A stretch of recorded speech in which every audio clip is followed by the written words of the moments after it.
This is English for Daily Living, a program geared towards helping non-native speakers of English develop their listening, speaking, reading, and writing skills. Welcome to another presentation of English for Daily Living with me, Dwight Michael Berridge, and I'm happy to be here once again with another edition. For the past couple of weeks, we've been looking at the use of the apostrophe, and many students tend to misuse and abuse the apostrophe in their writing. When they set out to do their exams, they tend to have problems with the apostrophe. It is very important that they understand how to use the apostrophe. So what we're doing in this series is looking at this punctuation mark or sign, and we're seeing how we can use it in our writing, use it appropriately. The apostrophe is used to show that something belongs to someone in general. And so we use an apostrophe. We have the S, an apostrophe, and then an S is added to the singular of words. So if I have a noun like Leroy, I would say Leroy's book, or Chid's book. I'll say the child's game, Peter's ruler. So if the noun or the word is singular, then you use the apostrophe with an S. You use the apostrophe with an S, and you go ahead and you show the ownership, the possession. The child's game, Chid's book, Peter's ruler, okay, Leroy's friend, etc. Now, the S, the apostrophe S, is added to the end of plural words, not ending in S. So there are some nouns in English that form their plural in a strange way. For example, the plural of man is men. The plural of child is children. The plural of woman is women. Okay? So we would have to use the apostrophe S with these kinds of plural nouns. The children's game, the men's fellowship, women's clothes. So if the noun, the plural word doesn't end in an S, we do it like the previous example. Go back to the previous example. We put apostrophe and then the S. Now, an apostrophe alone is added to the plural words ending in S. So when our nouns are plural, like students, okay, or girls, or boys, the noun is already plural, the apostrophe goes outside the S. So students' rights, ladies' clothes, principals' meeting. That's where the apostrophe shifts now, because the plural, the noun is plural. Very important to understand that. The apostrophe S is added to the end of names and singular words ending in S. So there are some nouns that end in S. Some names like James. So it ends in an S. So what we do, we put the apostrophe and then an S. James's car. The ass's tail. The octopus's tentacles. When it ends in S, we put the apostrophe and then an S, and that's how we show the ownership. Okay, very important. So James's car, the ass's tail, and the octopus's tentacles. But if the word is a classical Greek name or an historical building, an apostrophe only is sometimes preferred. So this noun here, Socrates, ends with the S, ends in S. So Socrates, we put just the apostrophe and then we continue. Socrates is Socrates, Athens, St. Giles Cathedral. When the possessor, the person, the owner, is an inanimate object rather than a living thing, The apostrophe is not used and the word order is changed. So if we're talking about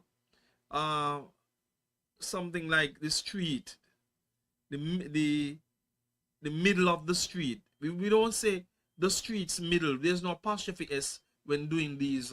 We're showing the ownership here, or using the possessor is an object.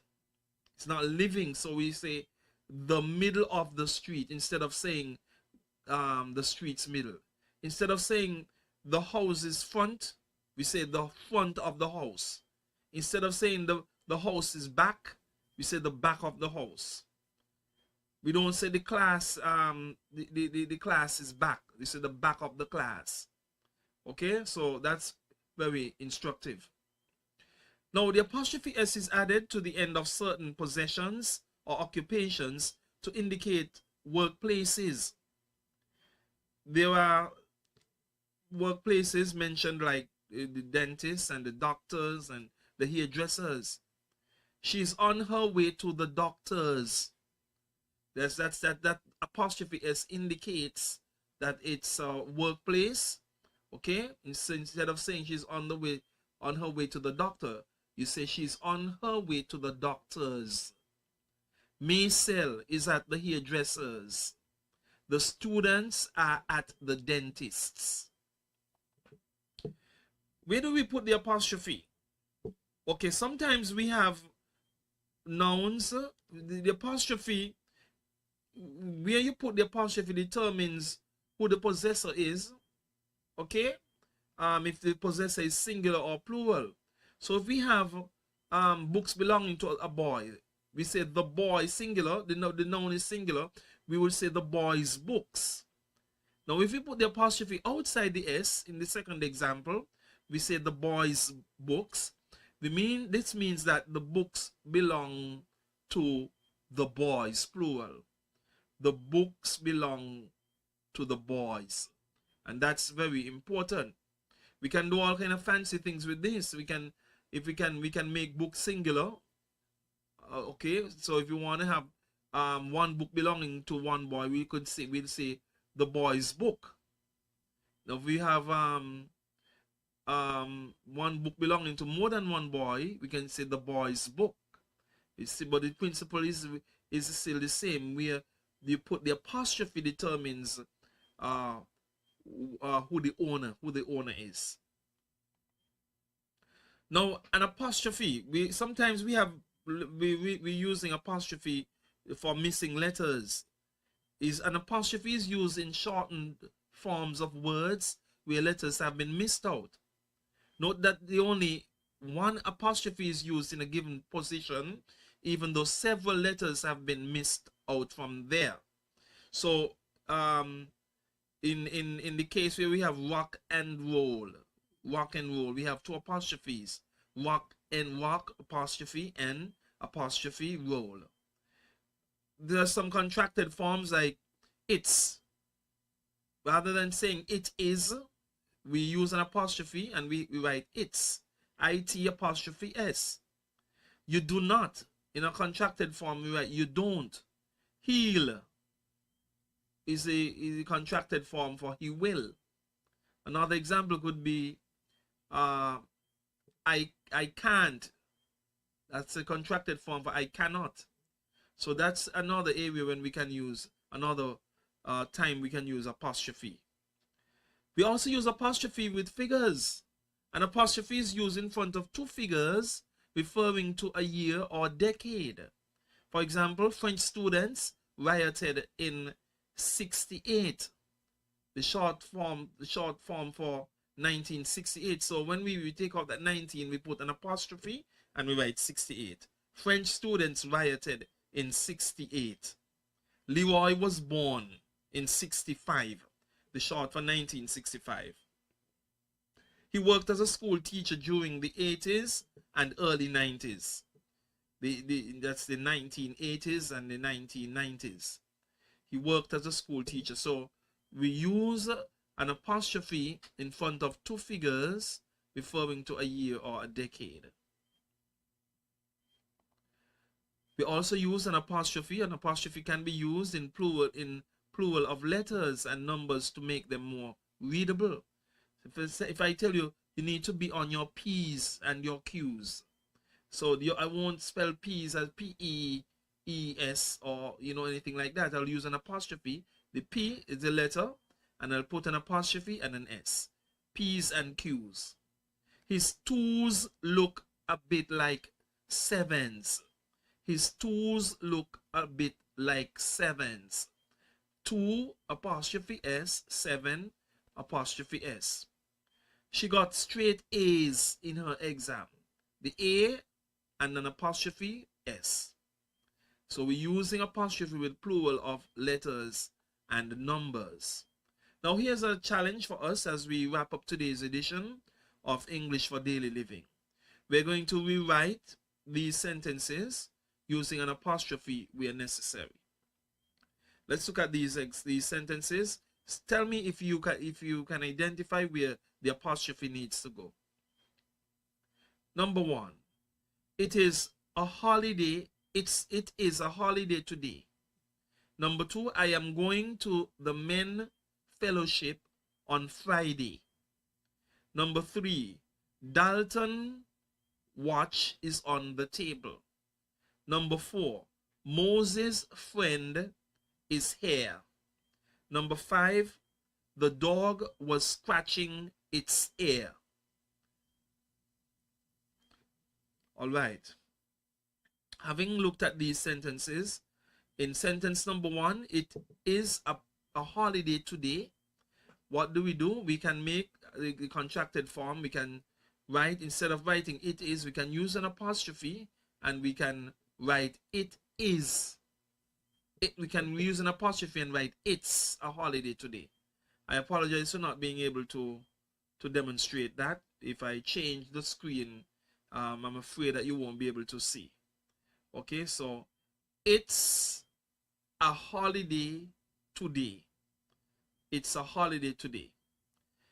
I am going to the men's fellowship. Number 2 would be I apostrophe M going to the men's fellowship, men's, and apostrophe S. I'm going to the men's fellowship on Friday. There were 2 apostrophes in sentence number 2. I'm going to the men's fellowship on Friday. Dalton watches on the table. Number 3. Dalton watches on the table. The correct response should be Dalton's watches on the table. Dalton will be spelled D-A-L-T-O-N apostrophe S. Dalton's watch is on the table. Moses' friend is here. Okay, Moses' friend, we have an apostrophe and an S. Some person will say Moses is, but that sounds kind of awkward. That's awkward. I'll put the apostrophe S and say Moses' friend is here. The dog, number 5, the dog was scratching its ear. The dog was scratching its ear. The it's in that sentence is correct as it stands, because it's that possessive adjective there qualifying that noun ear. The dog was scratching its ear. We cannot do it apostrophe S, because if you do that, sentence will read the dog was scratching its ear, and we don't want to convey that meaning. That makes no sense. The dog was scratching its ear. That's correct. So today we looked at using apostrophe, and we hope that you were able to learn something as we continue here on English for Daily Living. Thank you very much for viewing, and until I come your way again next time, remember to keep practicing, because practice brings you towards perfection. Have a wonderful, wonderful day. Bye-bye. You've been viewing English for Daily Living, a program geared towards helping non-native speakers of English develop their listening, speaking, reading, and writing skills. Hope that you did learn something on today's edition. Look forward to seeing you next time on English for Daily Living. Bye-bye.